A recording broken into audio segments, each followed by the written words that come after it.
Friends, once again, a question was asked, what are the benefits of Sahaj Yoga and how do we take advantage of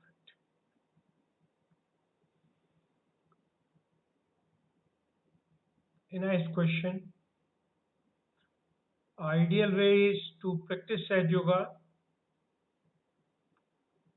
which means get your self-realization, let your Kundalini be awakened and feel the vibrations, and you will start seeing its effect on your physical, mental, emotional state. However, since a question has been asked, first, Sahaj Yoga is a technique, a path, a method, a development in awakening Kundalini, which empowers human being with divine powers. A human being at physical level, all the organs, face, head, eyes, nose, mouth, neck, arms, body, heart, lungs, kidney, spleen, whatever you name, legs, organs of procreation, they all are connected to the chakras. Chakras are the control centers made by crossing of afferent and afferent, AFFERENT and EFFERENT means the two nerves, one carrying signal from body to the brain, and second bringing the command signal from brain to the organ. The crossing point becomes a point which radiates, since these nerves are like electric wire, and the signal which goes has electrochemical nature, is electromagnetic signal based on chemicals, charged chemicals flowing through the nerves.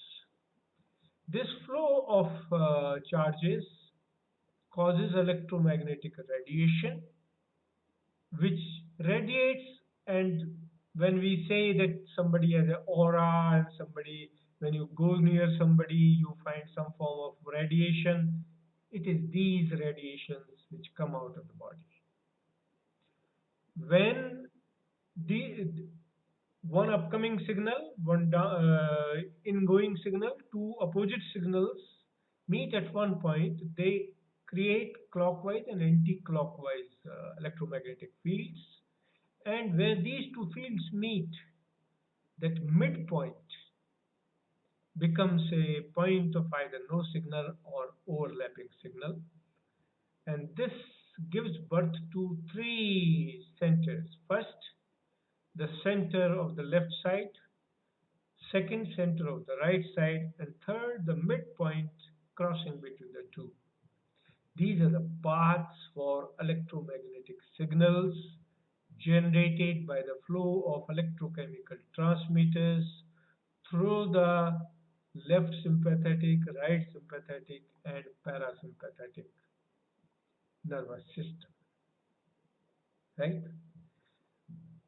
A control point or a chakra or a plexus, as it is called in medical language, is connected to various organs. I could show the diagram, but showing diagrams are copyright problems, so I'm not showing at this moment. These organs connected to this chakra are affected with the flow of these currents. If incoming and outgoing signals are balanced, that means the organ is in balance, neither it is generating too many signals to the brain, or nor brain is directing too much. It is in a balanced state, and that's a healthy state.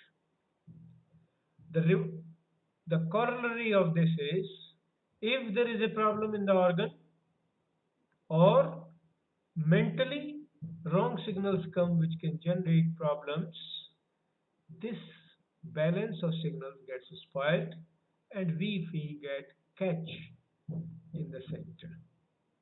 Thus, by using these signals, we can understand the physical state of the organ and the body on that. To check it, there are seven chakras in the human body or seven plexuses in the human body. These are all in the vertebra or on the spinal cord. The bottommost, just below the spinal cord, is Mooladhara chakra, which controls all our sex organs and progeneration, etc., and is the seat of Lord Ganesha, which means it controls our balance, our innocence, our wisdom, etc. The imbalance in this chakra affects at physical level the organs, at subtle level our thinking process, and at causal level our behavior. Second chakra, which is above this, below the nabhi or below the navel point, in between, at the joint of the leg with the trunks, is Swadhisthana chakra or second chakra, and it's connected to uh, our lower abdomen, kidneys, spleen, etc. Also, affects some parts of the procreating capabilities. And signal flow in this is basically when balanced, it gives rise to creative activity. Artists, writers, actors, painters, all artists have this strong Swadhisthana chakra and a strong flow of signals in this part. Any imbalance can make us left-sided or right-sided. Those who go in the left side becomes too emotional. Those who go in the right side become too aggressive, right? And this is where the behavior gets affected and organs get affected. Above this is the Nabi chakra, which is connected to our upper abdomen, spleen, liver, and areas, organs around it. This is the seat of Sri Vishnu Lakshmi and is the seat of Dharma in the human body. And any imbalance in this makes us suffer from anti-life or anti-religious thoughts. Religious catches or too much bias towards one side or the other side can cause problems in these parts. Above this is a void or the portion around the navel, right, between the heart and the Swadhisthana chakra, and which is the seat of gurus. The gurus like Adi Guru, Dattatreya, Maharaja Janak, Moses, Abraham, Muhammad Sahib, Vaheguru, Sainath, Socrates, Confucius, they all reside inside us as quality, and their mantras can help us in clearing these things. The above this part comes where the heart begins, the rib cage begins, and where that bone is there, in which we have the antibodies. That portion is the Anhat chakra, or the seat of Ma Durga and Sadashiv and Sri Sitaram, and this controls our heart, lungs, etc. On top of that, the one which is at the joint of the neck is our Vishuddhi chakra, controlled by Sri Radha Krishna, Sri Vishnu Maya, Sri Rukmani Vittal, Sri Yashoda Maya, and it controls our lungs, mouth, nose, inner eyes, neck, etc. Cervical is caused by due to the imbalance in this particular chakra, and it can be cleared by taking mantras of Radha Krishna. On top, the place where we have between the eyebrows is our Agya chakra, the seat of Jesus Christ, Mahatma Buddha, and Sri Mahavir Jain, and it affects our eyes. Back agya can affect inner eyes, front agya can affect our ego, superego, etc. also. The topmost here is the seat of Shastra, this is the seat of Sadashiv. This is the gateway through which human beings are connected to the God Creator, and it is the seat of Sri Sadashiv or Kalki, who will be incarnated as the 10th incarnation in this part. Thus, all these chakras are connected with the nerves, which are the left sympathetic, right sympathetic, and parasympathetic, and balance of signals affects the organs. If somebody is too aggressive, the right side is overactive, and the problems like cancer can take place, the blood pressure can take place, diabetes can take place. Those who are too left-sided, they can go into depression, they can have stress, and they can have mental imbalances, right? And but if we remain in the center, it is balances both, and we remain in a healthy state. Therefore, the first benefit of Kundalini awakening, which happens in Sahaj Yoga, is bringing balance in nadis and chakras and hence our physical body organs. The second benefit is our quality of thinking because ego, superego, and our emotions, our aggressive thoughts are all controlled at the subtle level, and this balances our thinking and we can become stress free. The third part is at causal level, which is the seat of ego, attention, and life force.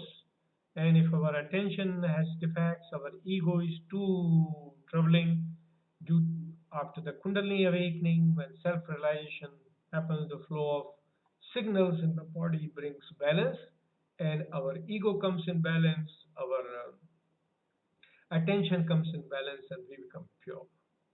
At the supercausal level, we develop divine capabilities. We have vibrations in the hands. We have yoga, and we can with all the seven chakras on our hands, on seven chakras on our feet, head, and legs, arm, etc. And by clearing those chakras, we can have the physical balance in the body. Therefore, Sahaj Yoga empowers us to keep our body healthy, to keep our mind healthy, to keep our ego in control, to keep us in balance and connected to the Creator, the God Almighty.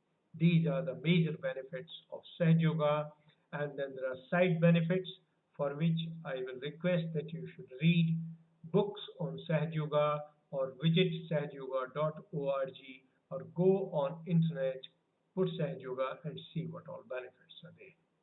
So these are some of the minor benefits or major benefits that it gives you a complete personality.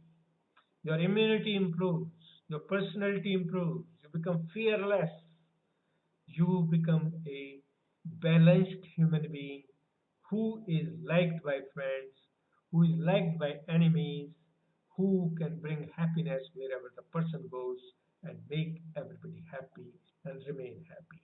Hence, Sahaj Yoga is a tool of making happy human beings, healthy human beings, and a happy society. God bless.